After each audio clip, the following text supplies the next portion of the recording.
super large from the home of the spirit quartz, Buchananock, South Africa.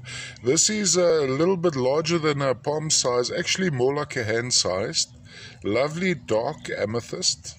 Now from a display point of view, would lie flat like this, so on a turntable we'd have this effect going around like that.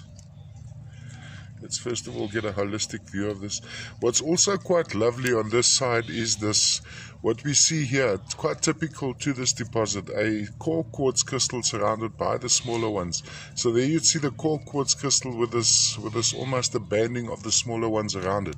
Now we're going to look into these crystals, and typical to this deposit you have a color concentration usually around the inside edges of the specimen. This actually runs quite deep. It runs right into the specimen, the amethyst, and maybe touches of smoky here too.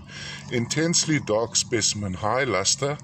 I think in some of my still pictures I did actually capture the high luster. Very, very difficult for me in my environment to photograph these. I don't know if anyone actually pulls it off properly to photograph these magnificent pieces as they really are.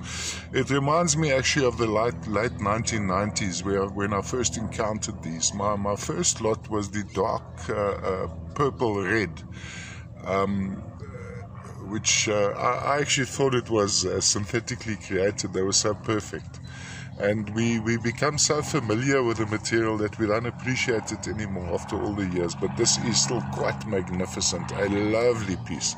Lovely showpiece. I think from size point of view, we're looking at a pretty large cabinet, or at least a cabinet size specimen, all the way from South Africa, from the home of the spirit quartz, Buchananock, South Africa.